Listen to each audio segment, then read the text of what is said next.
அஸ்ஸலாமு அலைக்கும் வரஹ்மத்துல்லாஹி வபரகாத்துஹ்.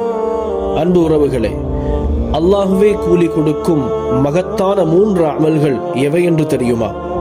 அல்லாஹ்வே கூறுகிறார், ஃபமன் அஃபா வ அஸ்லஹ ஃபஅஜ்ருஹு அலல்லாஹ்.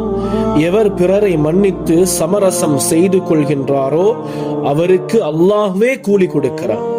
அன்பானவர்களே, எத்தனையோ சண்டைகள், எத்தனையோ சச்சரவுகள், பணத்திற்கும் பதவிக்கும் செல்வத்திற்கும் கண்ணியத்திற்கும் உலகோடு முடிந்துவிடும் சில்லறை பிரச்சனைகளுக்கெல்லாம் பகைமையை வளர்த்து உறவுகளை துண்டித்து, நான் மரணித்து விட்டால் என் முகத்திலும் விழித்து விடாதே என்று காலங்காலமாக பரம்பரையாக கோபத்தோடும் பிரிவோடும் வாழ்கிறோமே. ஒரு தடவை மன்னித்து பாருங்கள், ஒரு தடவை மன்னித்து பாருங்களேன். ஒரு தடவை மன்னித்து விட்டால் அந்த மன்னிப்பின் கூலியை பார்த்தீர்களா? அதன் எல்லையை அறிந்தவன் அல்லாஹ் மாத்திரம்தான். எத்தனை பாவங்களை நாம் செய்திருப்போம், எத்தனை பாவங்களை செய்துவிட்டு எத்தனை முறை அல்லாஹ்விடத்திலே மன்னிப்பு கேட்டாலும் அத்தனை தடவைகளும் அல்லாஹ் நம்மை மன்னிக்கிறான். நாம் அவனை விட பெரியவர்களா என்ன? அருமையானவர்களே, குற்றங்களை மறப்போம், தவறுகளை மன்னிப்போம், எல்லையற்ற இந்த கூலிகளை நமக்குரியதாக ஆக்கிக் கொள்வோம்.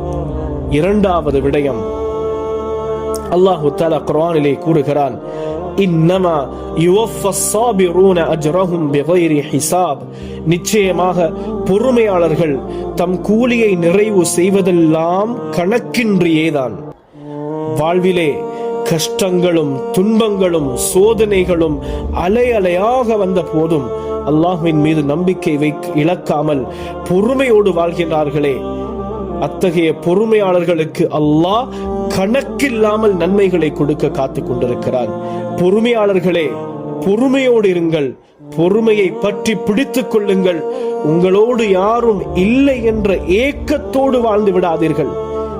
உங்களோடு அல்லாஹ் இருக்கிறான்.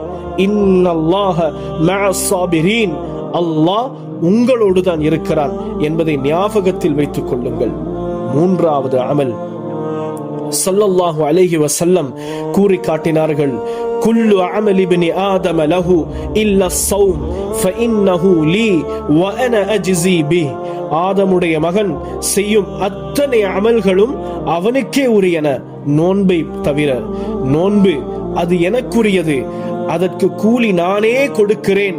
இன்னொரு கருத்தின் படிக்கு நானே கூலியாகிறேன் என்று அல்லாஹு தஆலா கூறுவதாக கூறிய அந்த ஹதீஸுல் குதுஸியை ஸல்லல்லாஹு அலைஹி வஸல்லம் அவர்கள் நமக்கு சொல்லி காட்டுகிறார்கள்.